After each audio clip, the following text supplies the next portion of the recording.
On Life and Meaning is brought to you by Blumenthal Performing Arts, celebrating its 25th year presenting the best in the performing arts, sharing and employing the arts as a major catalyst to strengthen education, building community cohesiveness, and advancing economic growth.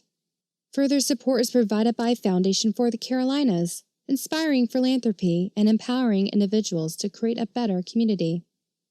And by the Arts and Science Council, Charlotte-Mecklenburg's resource hub and lead advocate for the regional cultural community, providing culture for all.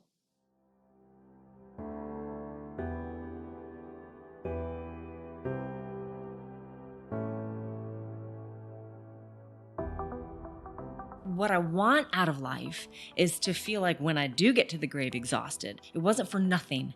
It wasn't because I was spinning my wheels. It was because I made a difference. And I know that I've done that in a lot of my criminal work. I know I've done that in some of my storytelling as a journalist. I'm not sure yet if I've done that or I'm doing that at the gallery, but I hope so. And that's really what I want to do. I want to have a life that means something, that when I look back on it, I can say, I made a difference. I made life better. I made the world a little bit more interesting.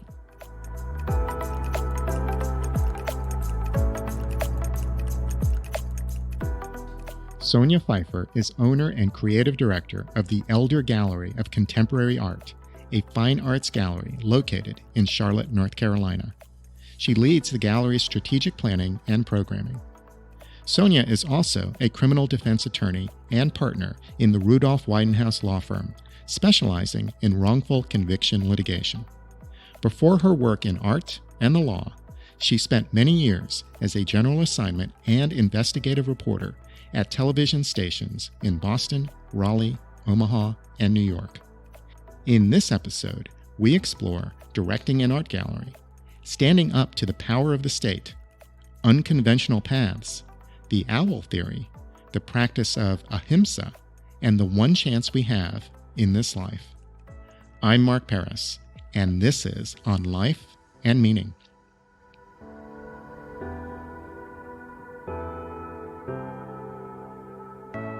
Sonya, welcome. Thank you.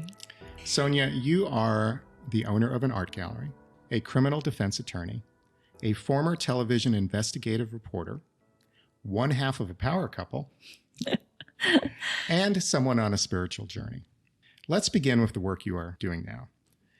How do you describe the Elder Gallery of Contemporary Art?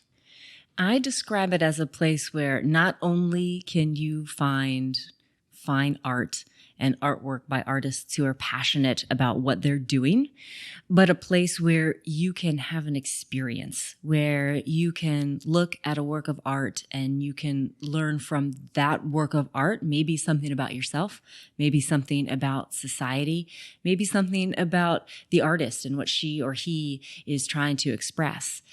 My intent with the gallery is to create a place where people feel really comfortable. Oftentimes we get these ideas that an art gallery is only for fancy people and you have to be very careful in there. Now, I would like you to be careful, but I think it's a place where everybody should feel welcome and where everybody should feel like they can be really interacting with artwork that is a mode of communication. It's the way artists speak to us.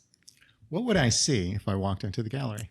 Today, you would see disarray because we have some construction going on. However, if you were to come in when the artwork is back up, what you would see is the artwork that's part of a show called We See Heaven Upside Down.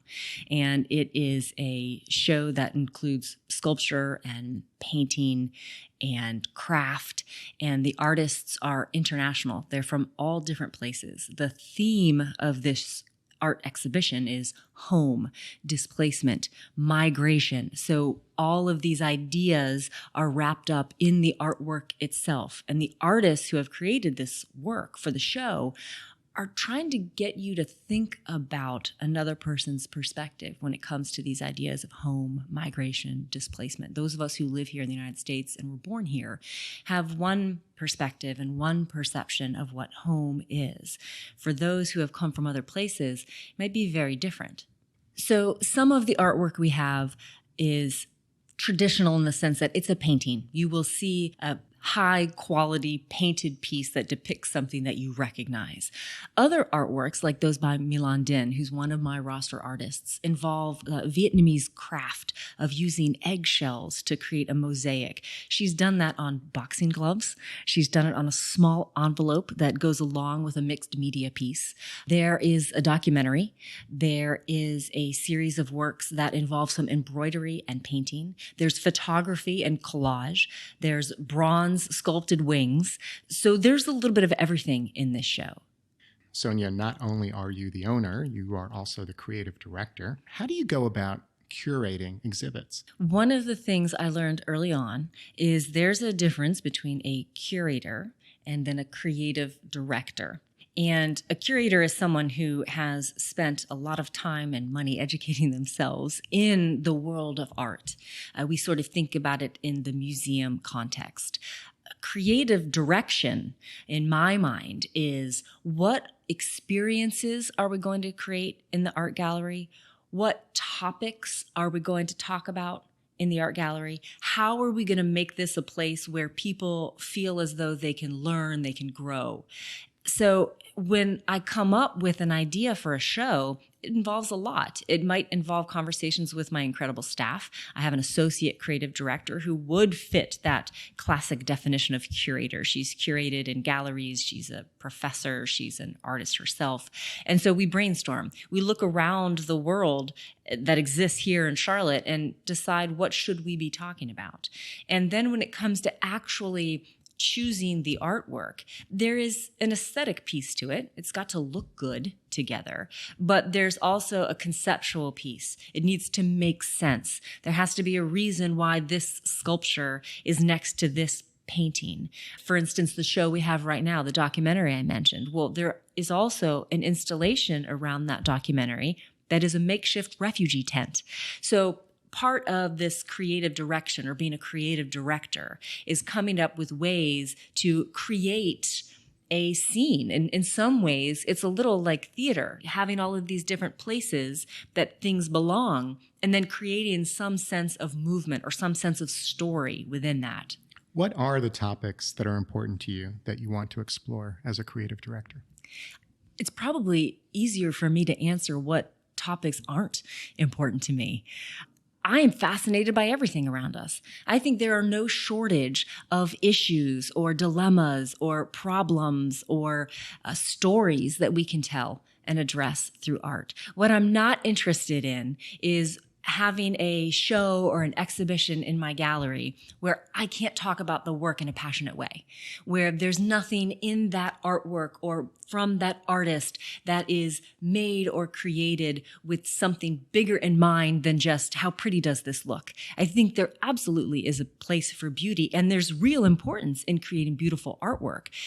And there's one thing to create beautiful artwork just because the colors look nice. And there's another thing when you create that beautiful artwork because what you're trying to do is give somebody a sense of respite or calm or something to take them away from the chaos of their daily life. If I can talk about that, that's great.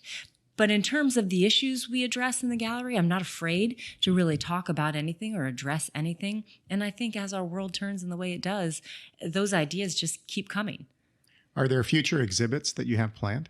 There are future exhibits. I happen to be a little bit of a planner. So this current exhibition runs through the middle of June.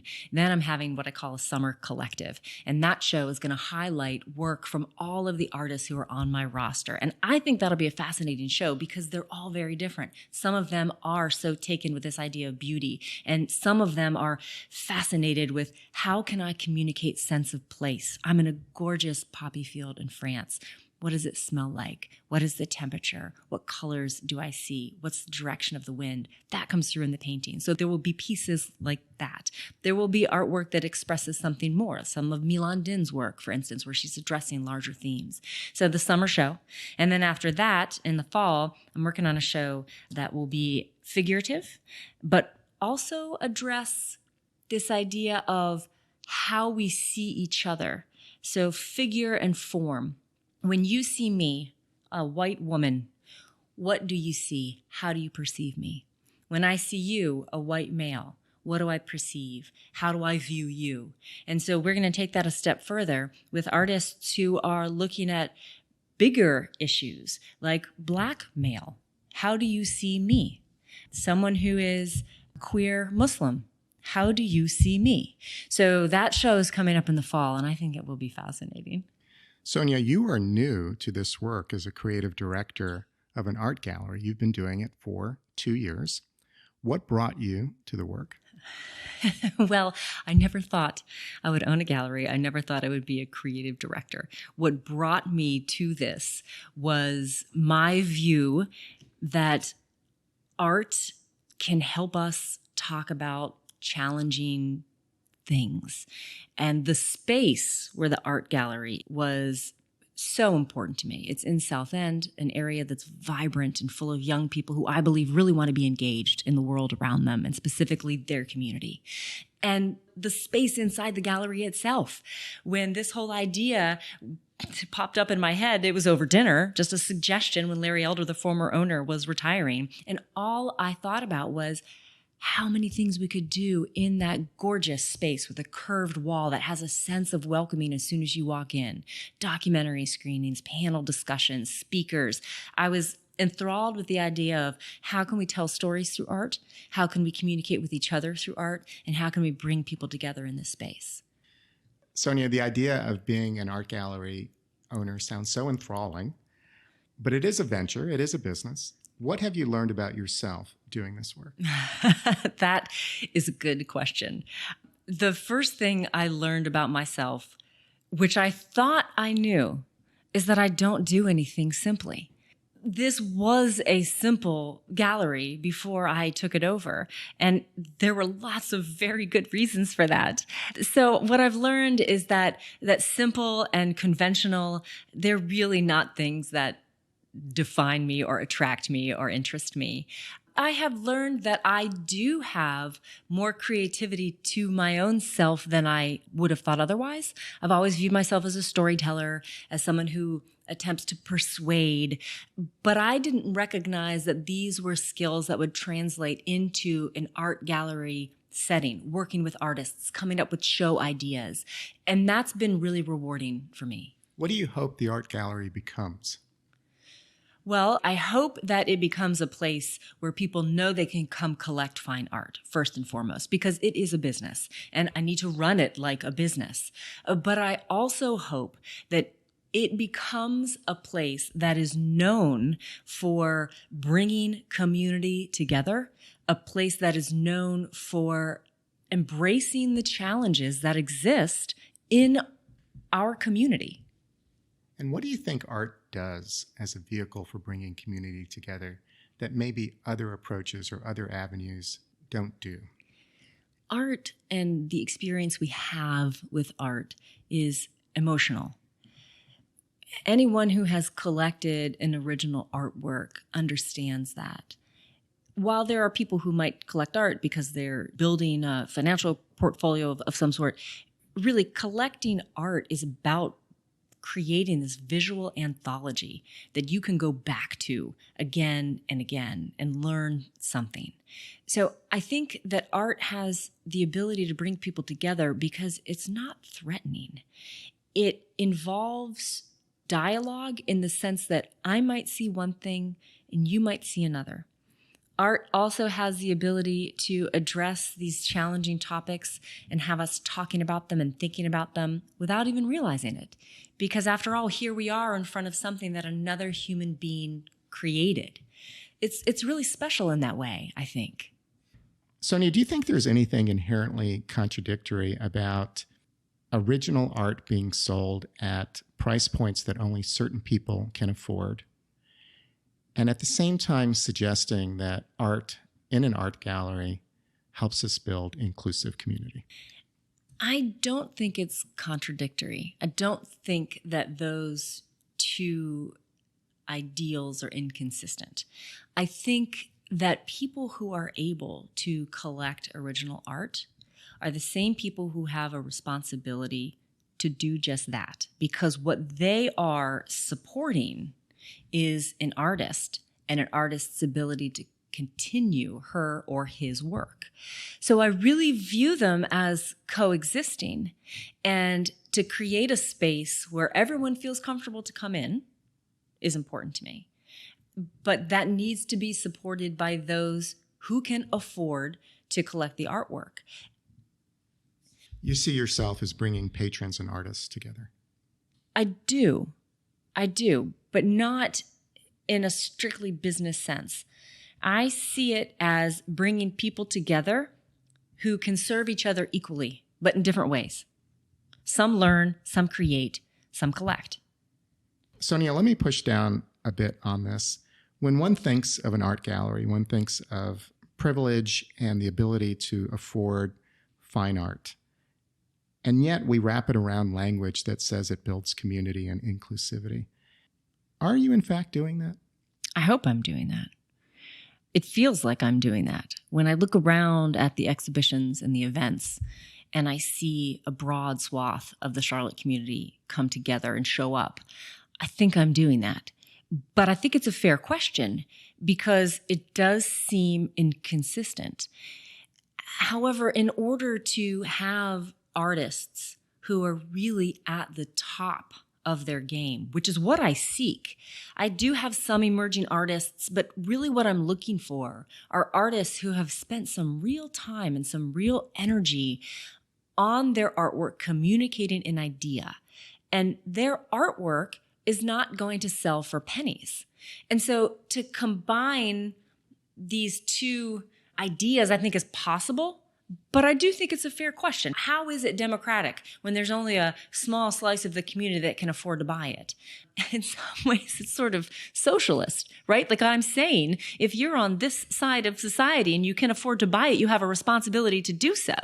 You know, you should collect this artwork because you are supporting the people who are bringing this expression to everyone. Everyone can't afford it, but everyone should have access to it in some way, even if they can't be the one who's going to collect the piece.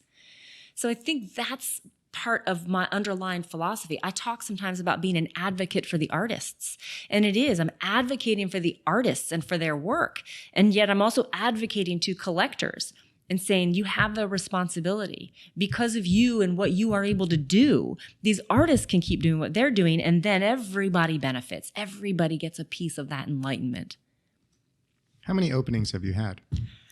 I think I've had 9 openings to date. You've had 9 openings. Aren't you seeing the same people coming into your gallery? Some of the people are the same, but oftentimes they're very different. For instance, I did an exhibition in the fall called Vicarious. We were using this theme of empathy to talk about the veteran experience and veteran issues. I saw faces in that opening in all of those events that I've never seen before. So there's 2 things. The openings and the events, I am seeing different people. I am seeing younger people. I'm seeing people of every color, every religion, every age. When it comes to those who are collecting, then we're talking about people who fall into a similar category. Sonia, you are also a practicing defense attorney. What is it that you practice? So I am a criminal defense and a civil rights lawyer. The majority of my cases right now are the civil rights cases involving wrongful convictions. In a wrongful conviction case, somebody either pleads guilty or is found guilty by a jury for a crime they didn't commit. My partner and I get those cases once the person has been released from prison. That underlying work is generally done by an organization like North Carolina Prisoners Legal Services or one of the innocence organizations. We take that case, review the investigation and the prosecution of the case, and see if anything occurred that would rise to the level of a violation of your right to a fair trial. Exculpatory evidence that was hidden, a confession that was coerced, that type of thing. So that's the majority of my cases. Previously, it was straight up criminal defense work. I imagine most of the clients that you just described are indigent or poor. Yes. How do you get paid? Well, in the civil cases, they're all what you call contingency cases. So we get paid if they get paid. And the only way, unfortunately, to try to make somebody whole after the state has taken a large portion of their life is to try to get them money. So you get a percentage of that recovery if there is one. Sonia, on your firm website is a statement of values. Would you read the first one for me? Sure. We are proud to defend people against the power of the state. Why that statement as your first value, and what does it mean to you? As a criminal defense attorney, you are representing people who others abhor. You are representing people that are oftentimes not even treated as human beings anymore once they are labeled and accused. And the role of a defense lawyer, criminal defense lawyer, is to be that person who stands between the accused and the power of the state and the power of the media and the power of community coming together against one person and for another. It really is that sort of image of Tiananmen Square where you've got one little person in that tank. That's what you're doing as a criminal defense lawyer. And oftentimes people don't like what you do and they don't like who you represent. But we all have these important constitutional rights. And as much as many of us feel like we'd never be in that position, God forbid you are, and you don't have a criminal defense attorney who really believes in the need to protect you and your rights that are guaranteed you under the Constitution. That's our first value because there's so much power against a person once they're accused of a crime. Why is it important to you? On a personal level? Yes. I have always been someone who stood up for the little guy, who stood up for the person who's being made fun of on the playground. And so there's something in me that feels like it's important to see the perspective of another person and to protect their humanity. And I think that's what I do as a criminal defense lawyer. I fight like heck for my clients. I get the best outcome I can, whether it's via sentencing and resolution of a case or in trial. But at the end of the day, what's important to me is finding a way to communicate to others, this person has a story too. And that needs to be taken into account when we're resolving this. Sonia, could you read the last value that is stated on your statement of values? Yes. We will not be outworked. And why that? Because it's true. Because there is no substitute for hard work. It's a cliche, but it is absolutely true. And when you are motivated by something as pure as I believe me and my partners are motivated by, you will work. You will keep on working until there's no work left to be done. Sonia, your partner in law, not in crime, is your husband, David Rudolph.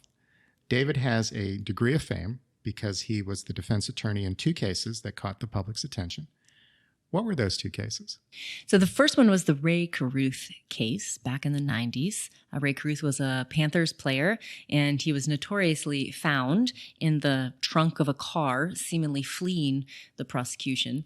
He was charged with murder and I think a couple of other add-ons because that's what the state does. They just load it on. Anyway, in that case, Ray was convicted, but of a lesser charge, and Ray was recently let out of prison. So that got a lot of attention nationally and locally. The other case is the Michael Peterson murder case. It was a case out of Durham in 2003 was when that trial was. And that case has become very well known because a French documentary film crew did a lot of filming during the trial and in the many years that followed until there was a full resolution of the case. And that same French documentary film crew released a multi-part documentary series called The Staircase, which is now on Netflix. Do you and David try cases together? We do try cases together, yes. And it's a great experience, a challenging experience, a rewarding experience. The first case we tried together was down in Wilmington, and we weren't necessarily planning on practicing law together, but what we recognized during that trial was that David would actually listen to me in a way that my former law partner was shocked by. So we began practicing together, I think in 2012, and we've had some high-profile cases together. We've won a couple of cases. We've lost a case, but it is an extraordinary experience to try a case with your spouse. Sonia, you are juggling these 2 careers at the same time, being a criminal defense attorney and also creative director and owner of an art gallery. How are you managing that, and what do the 2 have in common for you? Well, I'm also a mom. So I think what they have in common is the importance and the value of storytelling. In both of my professions, I tell stories. I am attempting to persuade people. I'm advocating. In the courtroom, I'm advocating for my client. At the gallery, I'm advocating for the artists. So I think that is a familiar thread between the two of them. Managing, I think, is not a term that most people would associate with me because I juggle a lot. Managing can be challenging. In addition to the work, I'm also a mom. I try to be a present mom. Managing means making sacrifices sometimes. Managing means not sleeping as much as I should, drinking more caffeine than I ought to. But at the end of the day, I love everything that I do. And it sounds corny. It sounds cliched. People always say you'll never work a day in your life if you love your work. And that's absolutely true because I love what I do. Sonia, let's talk about how you've come to this point in your life. You grew up in Columbus, Ohio. How would you describe your childhood? I would describe my childhood as unique in terms of what I was exposed to. It was also unusual in many ways, including the fact that I grew up in a 1,200, maybe 1,300 square foot home in a neighborhood where your neighbors were very close to you, small backyard, a garage. And in the garage, we had chicken coops and rabbits. We had 3 chickens. We had 3 rabbits. We had a dog. We had a cat. We had a bird. We had a chinchilla. My sister had a guinea pig and a mouse all at the same time. And this was a place that probably today the health department would be all over. But, I grew up at a time when kids still had a lot of freedom. Walked to school or biked to school and came home when I knew I was supposed to come home and didn't have a smartwatch or anything like that. I think that my experience growing up, I was exposed to things that a lot of kids in Columbus, Ohio, who were similar to me did not get the chance to experience because my father was a politician. And I often went with him to distribute pamphlets. I remember wearing a T-shirt that had ironed on letters, "My dad is Rick Pfeiffer, vote for my dad." I would go to church services with him. I would go to community programs with him. We would eat in the homes of immigrants, of people from different communities. I remember going to a home where for the first time I knew what Indian food smelled like. We walked in and whoa, all of these smells. It was an Indian family that had recently come to Columbus, Ohio. And we went there because that's what we did. My father was always out in the community. So I had the opportunity to experience a lot of other people's experiences through the work that my dad did. And in fact, there is a childhood story that goes with that became formative for you. True. One of the things I often did with my father was attend church services with him. And one Sunday, we went to one of the African-American churches. And anyone who's familiar with those services, they go on for a long time. And when you're 8 years old, you ask if you can leave. And I did. I said to my dad halfway through, "Can I go outside and play?" Because we were nearby a place where I had seen a playground. And he said, "Sure." And I went out to the playground and I saw some kids playing. And of course, they were young Black girls because this was their neighborhood. And I ran up all bright-eyed and excited to play. And as soon as I came up, one of the girls said, "What are you doing here, honky? You don't belong here, honky." And I remember that feeling, first of all, not knowing what she meant because I hadn't heard that word before. But clearly they did not want me to play with them. And clearly I was different. And so I went back into the church, right back into the pew with my dad. And I'm sure that I looked a little shocked. And we didn't talk about anything then. And then in the car, I said to my dad, "What's a honky?" "Well, it's a sort of slang name for a white person. Why?" And I told him what happened. And rather than saying, "Oh, poor you, I'm so sorry that happened," my dad's response was, "Well, now you know how those kids probably feel most of the time when they're walking around in the world, where everybody else is white and there's the ones who are Black." And I remember being very struck by that then. I wasn't upset that my dad didn't side with me or say, "I'm sorry." It hit me. He's right. He's totally right. Because I don't think there were any Black kids in my school. I went to a small Catholic school. And then even when I went to high school, maybe there were 5 or 6 kids of a different color. So that was a formative experience. I remember it to this day. And I appreciate that that was the lesson my dad chose to give me. Well, what lesson did you draw from that? Many. one important lesson was that you've got to take into account other people's experiences. It's important to understand that everyone brings with them a different life history. We've all lived through certain things. We've all felt certain ways. We've all had these experiences that form who we are. And being empathetic is really important. Putting yourself in another person's shoes, not making assumptions about them. So that was an important lesson. And another one was of white privilege. We talk about white privilege now. It's a term that we use. Back in the 70s, nobody was talking about white privilege, but that's what that was about. That was my dad saying to me, you walk around with a lot of privilege, girl. Recognize that. And that was an important lesson. Sonia, I'd like to run a couple of words by you that relate to your childhood and ask you to free associate. Catholicism. When you say Catholicism, I think of my mom. To this day, she is a devoted Catholic, and that's how we were all raised. We went to Catholic schools. The typical sort of work ethic that you associate with Catholicism, the ritual that you associate with Catholicism, the community, those things are important to me and clearly are values that came from being raised that way, particularly when you go to Catholic school. Day in and day out, you are talking about and experiencing these Catholic values. And I think about my mom because so much of her strength in life, I believe, came from her devotion to the Catholic Church and knowing that she had a community of support. And that Catholicism was something that for me stuck with me a long time.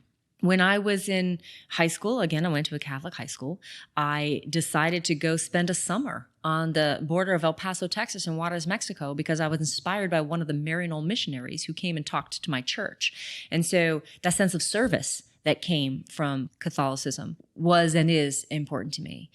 And when I was an adult, when I moved from place to place as a reporter, I always found a church community. That was a place where I could belong. At one point in time, I taught CCD to high schoolers, and CCD is Catholic classes for public school students who don't get religion classes during the week. So once a week when I lived in Omaha, Nebraska, I taught CCD classes. I think it was a second or a third grade class, but it was for me a sense of community, and it did certainly provide a structure from which I could later explore really what my own spiritual values are and continue to be. I also think that it informs the law practice that I have for the accused, for the oppressed, for the forgotten. Those are also Catholic values. Sonia, there were other things that were important to you when you were young, including athletics. Yes, I was a very competitive soccer player, and I played from a very young age. In fact, my mom put me on a team when I was too young to be on the team, and the story goes that all I did was cry on the field, but the coach said she's going to be great one day. And in fact, I played competitively in high school, and I did the Olympic development program. And when it came time for college, I had some scholarship offers to play soccer. And my father sat me down and said, you need to think about brains or brawn. I mean, what are you going to do with your brawn? Your brains, that can take you far. But really, think about what are you going to do with soccer? And I can tell you what I might have done with soccer since I went to Olympic development camp with Mia Hamm and Julie Foodie and Brandi Chastain and all of the women who won the World Cup. I might be on the cover of Wheaties box. But yes, athletics were important to me. Soccer was important to me. Everything about it, yeah. So you were training at an Olympic level of soccer competition? Yes. When I was growing up, they called this program Olympic Development. I think it's something different now because soccer's so big. But I went to an Olympic Development camp in Wisconsin. I still have my red T-shirt with the little symbol and everything on it, yeah. Sonia, you have a brother and a sister. Tell me about them. My younger brother, Seth, he's 4 years younger than I am. He, like I was, is in television. He's been in television his whole career. We had a good, close relationship growing up. We were in the house together quite a bit. I was his protector. He lives up in the Boston area now. And my older sister, Sasha, is a rock star. She was played by Rachel McAdams in the movie Spotlight. She was a reporter for the Boston Globe and among those on the Spotlight team that broke the story of sex abuse in the Catholic Church. She's now at NPR reporting nationally and filling in on the weekends. But she and I have a very good professional relationship and personal relationship with each other in terms of what we rely on each other for. All three of you, Sasha, Sonia, and Seth, went into media. Why do you think so? I have thought about that often, and we get asked that often. I think the reason we all ended up in the media is a combination of being exposed to other people, understanding there's a bigger world even within your own community, and this piece of storytelling has been very powerful. My mom used to read to us all the time. I remember sitting on our bunks and my mom reading Great Expectations. She herself was a school teacher, both for high school students in the traditional track and also for a long time kids with learning disabilities. So I think this combination of my mom as a teacher, my mom really valuing reading and us always reading and telling stories, combined with my father's public service and exposure to other communities, sort of naturally created a desire to not only know about your community, but share with others about their community. Sonia, you went to Ohio University and studied journalism. You've talked a bit about what attracted you to storytelling. Who did you want to be when you studied journalism? I wanted to be Christiane Amanpour. When I went to journalism school, that's exactly what I wanted to be. I wanted to be a foreign correspondent. I wanted to be in the hot spots in the world. I wanted to tell important stories and let people know about all of these abuses of power. And so that was what I first wanted. And I did pursue that for some time. In fact, I went abroad when I got out of college and was in Paris for about a year. I was supposed to do an internship that didn't quite work out, so I freelanced for a year and covered some great stories. The assassination of Yitzhak Rabin, the signing of the Dayton Peace Accords. Then I came back to the States and I was in New York for a couple of years. I did some field producing, a little bit of on-air reporting at News 12 Long Island. I then went to Omaha, Nebraska, and was consumer investigator Sonya Pfeiffer with Six on Your Side. My partner's name was Mike McKnight. And then from Nebraska, I came to North Carolina, and I worked for WTVD, the ABC affiliate in Raleigh, Durham. And then from there, I went to WCVB, the ABC affiliate in Boston. There is a conventional route that on-air reporters take from small markets to large markets. But you took a different route in managing your career. Why, and what do you think it says about you? The why part is easy because I did not want to go to a small town and report on small stories and then go to a slightly larger town and do the same thing. I felt as though I wasn't really going to learn enough doing that. I also was not going to become a foreign correspondent that way. The decision to do something unconventional, I think, says a lot about me in the sense that I don't think there's only one way to get something done. I think if there is a traditional path, you should certainly look at it, but don't believe that's the only way to get somewhere. I also think what it says about me is that I think about the decisions I make. I made specific decisions in my journalism career early on to get certain experiences from people who I thought were really going to teach me what I needed to know. So I think it says that I'm willing to take risks, but intelligent risks, ones that are informed. Sonia, you found your way to WTVD in the Triangle and became a general assignment reporter focusing in on investigative reporting. And you began covering a particular case. What was that case? What happened? I was assigned to cover the case of the state of North Carolina versus Michael Peterson. That was a murder case in Durham. The death occurred in 2001. The trial was in 2003. When the trial occurred, it was at a time when you still had court TV and wall-to-wall coverage of trials, and everybody was covering this case. I got put on it, I think in large part because of my background doing some investigative work, and it was a hotly competitive case. You literally couldn't miss a motion to continue. So I was put on that case, and I covered it hard. And it's also, of course, where I met David Rudolph, who was the defense attorney, and all the other players in the case. This was a case where you developed relationships with everyone. It was important that everyone knew who you were. It was important that you built relationships of trust and respect. And so I did that with police officers, with the prosecution, with the clerks, with the district attorney's, assistants. I did it with the defense attorney. I did it with investigators. It was important to understand everybody's perspective and have a relationship with them so that you didn't miss anything. How do you think another reporter would have described you? Hardworking. Mostly hardworking. How does hardworking show up as a reporter? You're always on the job. When I think about the way other reporters would describe me, I think back to how hard I worked on that case and how I was constantly on the story. I was constantly taking somebody out for coffee. I was at the clerk asking if anything had been filed. I was meeting with an investigator. I was following up on emails I might have found. So I think another reporter, I think anyone else who was working the same story as I was probably always on their toes because they knew that I probably wasn't sleeping. And in fact, you had a couple of significant scoops. I did. I had some really big scoops. I mean, one of them was interviewing the sister of the victim. The victim's name is Kathleen Peterson. Her sister was Candace Samperini. And I worked very hard to get an interview with her, going up to where she lived in Virginia, email exchanges, taking her out to dinner, spending time with her at her home.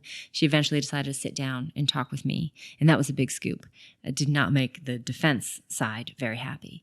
I also was the first to break the story about Michael Peterson's gay lover, although that's not quite accurate because I don't think they actually ever met up, but they had some exchanges together about possibly meeting up. And I discovered him. And again, that was a story that the defense was not too happy about. I also did an interview early on with David Rudolph, the defense attorney. And that was, I don't want to call it a scoop, but it was an important interview because he actually sat down to talk about the case as opposed to being caught in between the courthouse in motion. But yeah, there were a number of stories that I was the first on. Anything you would have done differently reporting on the case? I can't think of anything I would have done differently. I think I worked my hardest. I think I worked my smartest. For those who are familiar with the Peterson case, do you have any theories as to what actually happened? I think the owl theory that people have bantered about is actually a viable theory. I also think that the defense theory that they offered that she fell is a viable theory, although the owl theory has gotten lots of attention because it seems so crazy. Like, oh, really, an owl attacked her. What I'll tell you is, as a reporter on that case, I remember when I got the autopsy photos and I looked at the wounds, and they were the strangest wounds I'd ever seen. And importantly, there was no skull fracture. There was no subdural hemorrhaging. There was no edema. And I remember thinking, how on earth did this happen? This was in the early 2000s. We didn't have social media. We didn't have all the sharing that you do now.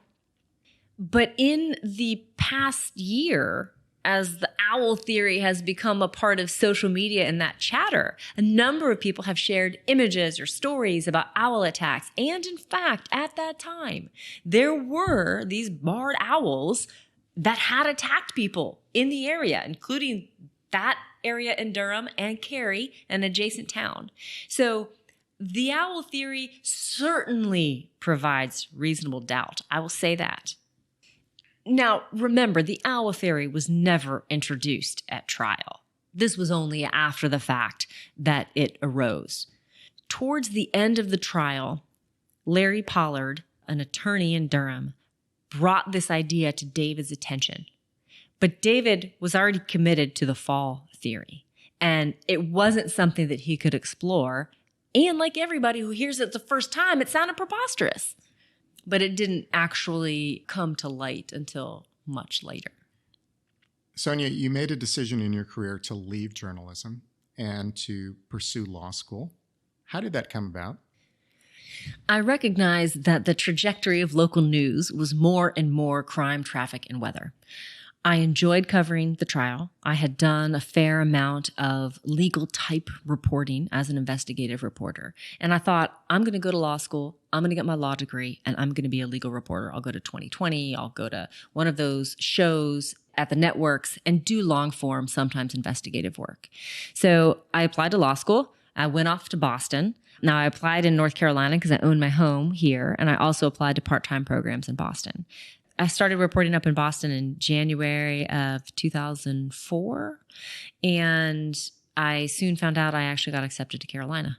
Because I owned my home, I got in-state tuition of $10,000 a year versus even a part-time school up in Boston being $25,000 a year. And I had a conversation with my news director up in Boston about what I was going to do and how I thought I needed to come back to Chapel Hill. And she said, sure, do you want to work weekends?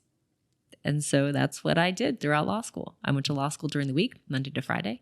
And then I got on a plane and I reported Friday night and anchored Saturday morning and reported Saturday night and anchored Sunday morning up in Boston. And then I came back to North Carolina and did it all again. Sonia, while you were in law school, you began a romantic relationship with David Rudolph, who you were previously covering as a journalist in the Peterson case. How did the relationship come about? After the trial, David and I got together in what I call a come to Jesus coffee. During the trial, because I was a good reporter and because I got scoops that he didn't like or the prosecution didn't like, there were plenty of times when I got a lot of flack from David. Phone calls where I would oftentimes take the phone away from my ear because of the flack I was getting. And he's a very passionate person. And so after the trial, we got together. I think really he wanted to explain where he was coming from and let me know that none of that was personal. I viewed him as someone who would be a potential source going forward. I was going up to Boston, whether I got into law school or not. This is someone who regularly was doing high-profile cases. If I did get into law school and become a legal reporter, he's someone I would want to call upon, either as someone who I could talk to about a case or someone who might have a big case. So I came back to North Carolina for law school. And when I would come back, he and I would see each other. And the coffees turned into lunches. The lunches turned into cocktails. Cocktails turned into dinner. And over time, it became a dating relationship. And it was not something I ever expected. And in fact, when I think about those early dates, I don't think in my own mind I thought they were dates, because why would David Rudolph want to be with me? And there's a significant age difference too. It just didn't seem to me like a normal sort of relationship.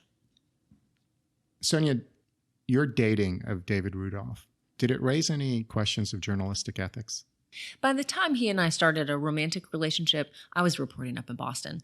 So no, I think any relationship I had with him at that point was irrelevant. Now, if he became involved in a case up in Boston, I certainly couldn't cover that case. And I think that to the extent anyone at my station was going to cover that, I'd have to have sort of the equivalent of a Chinese wall. But no, once I was in Boston, it wasn't anything I think that raised any of those concerns.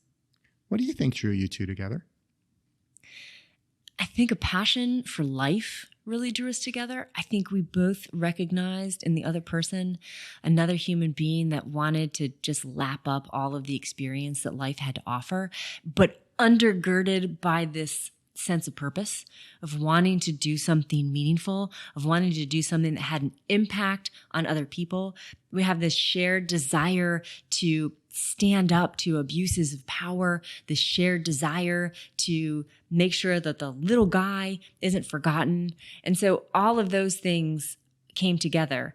And as unexpected in my mind as the relationship was, when I think about those core values that we share, it kind of seems like a no-brainer. We make each other better people. I mean, together we are pretty powerful.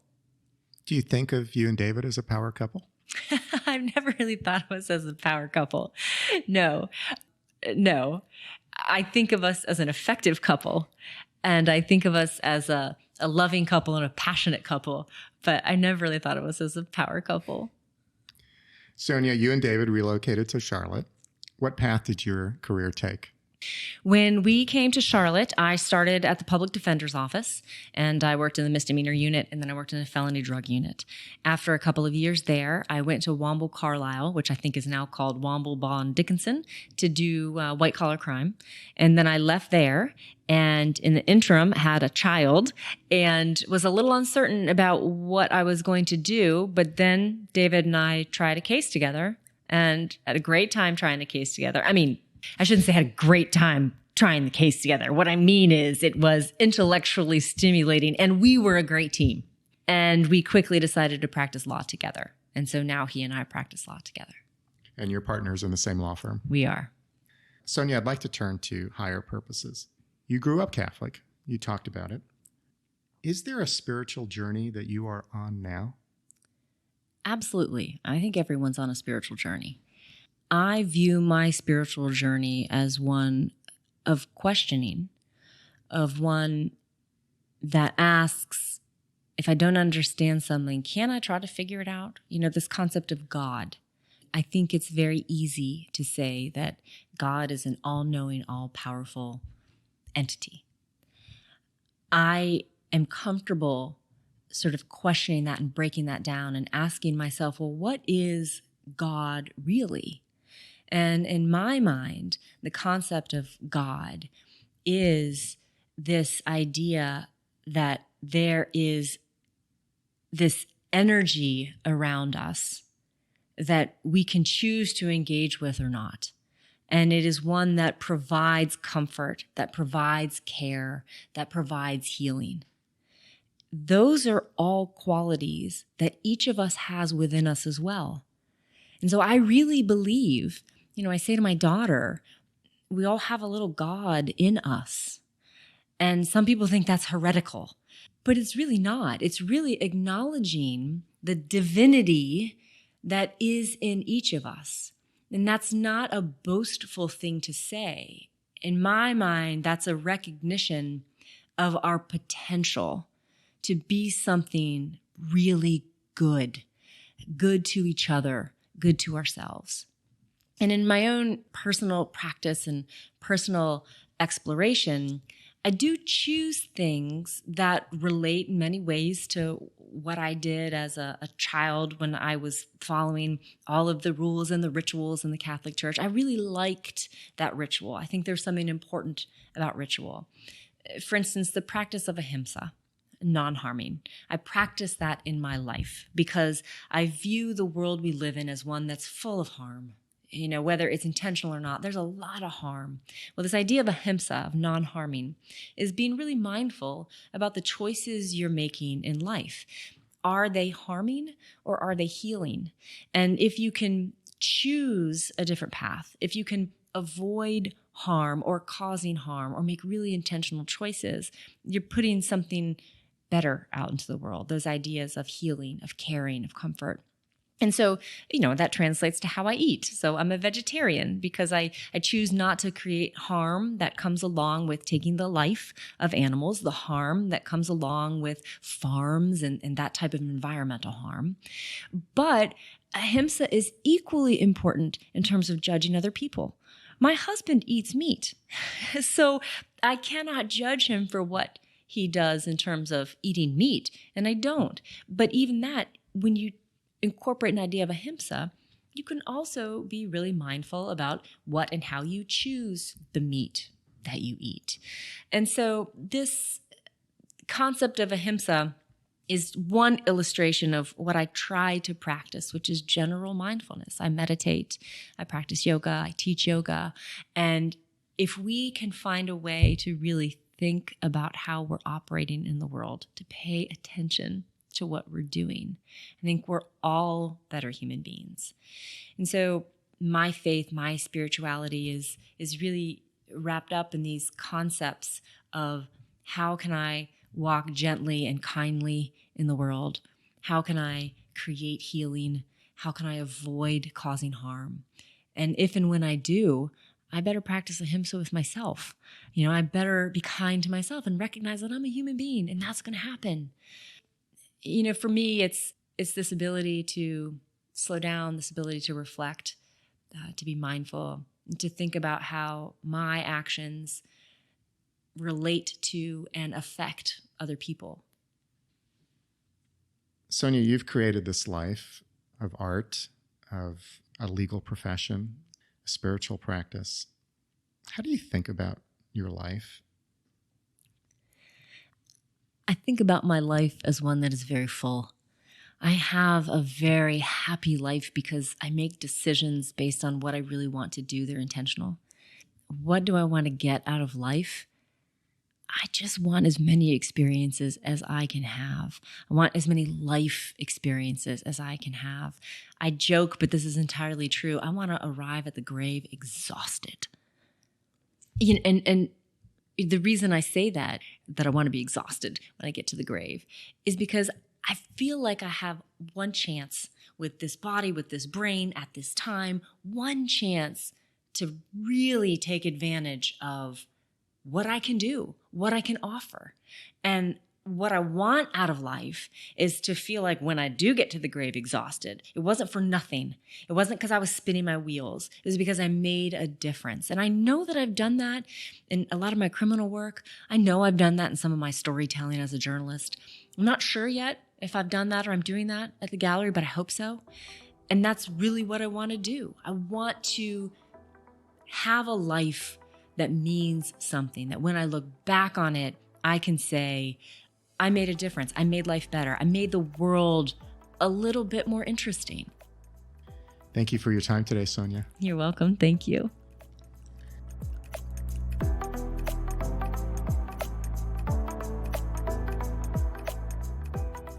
Sonya Pfeiffer is owner and creative director of the Elder Gallery of Contemporary Art and a criminal defense attorney. She earned a bachelor's degree in journalism from Ohio University and a J.D. from the University of North Carolina at Chapel Hill.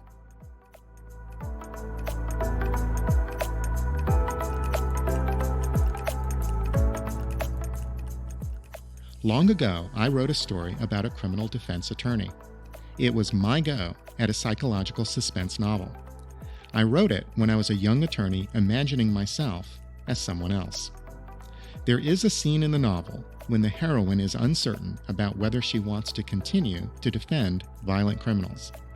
She has this exchange with her more seasoned partner. "Why are we doing this, Tom? We don't need to represent rapists and murderers." "Look," Tom closed in, "it's not about the defendant and whether he has blood on his hands." "Of course it is." "No, you're wrong. That's measuring justice by the result. That's what the public wants. Vengeance, retribution. Forget trials, forget appeals. Just string them up and watch them swing. But justice is about process, making the government prove its case." "I know all this." "Well, you wanted a reminder. I'm giving you one. When the heavy machinery of government is pointed at an individual and that person is accused of a crime, the defense attorney is the only person standing between that individual and the abuse of power. The only person. When we walk into the courtroom, it's us against the passions of society. It's us against the mob. The defendant is beside the point. The defendant is the point. The point is, we're defending everyone in that one defendant, everyone who one day could be charged with a crime. That includes you and me and everyone we care about. Any day, the government could point its finger at us.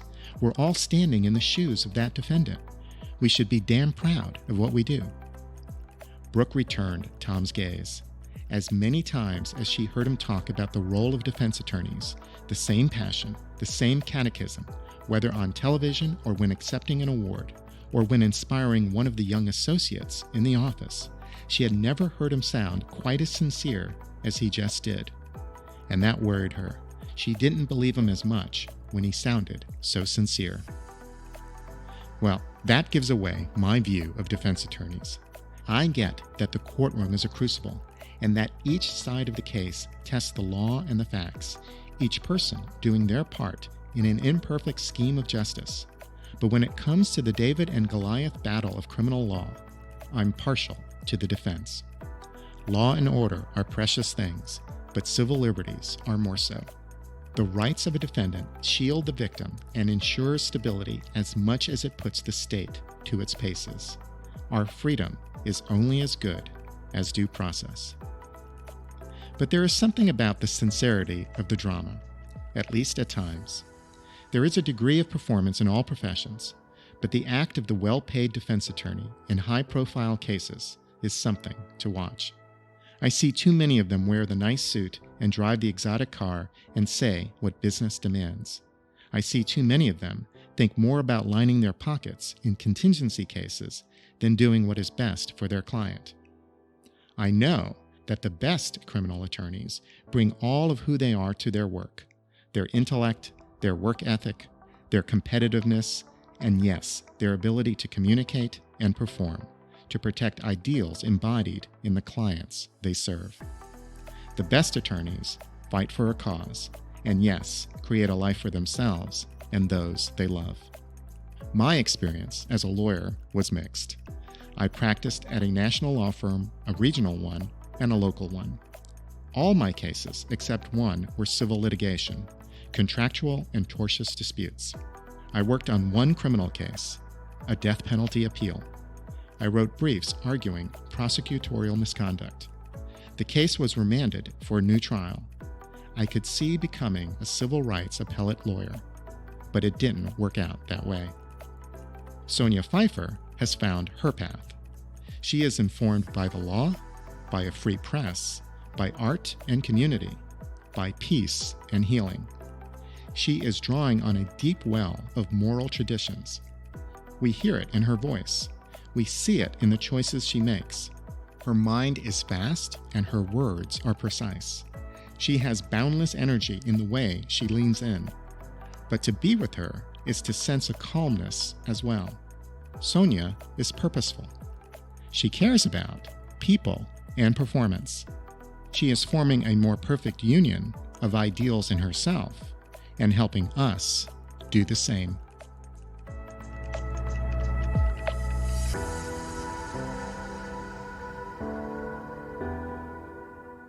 This is Mark Paris, and you've been listening to On Life and Meaning.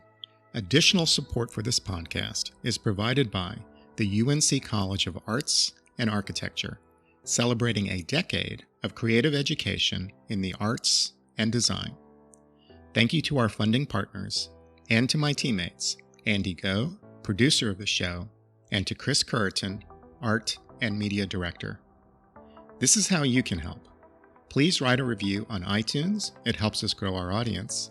Follow us on Facebook and Twitter. We'd love to hear what you think about the show. And become a patron. We are on Patreon, a crowdsourcing platform that allows you to support what you value at a level you choose. Visit us also on our website on lifeandmeaning.com. Thank you for listening.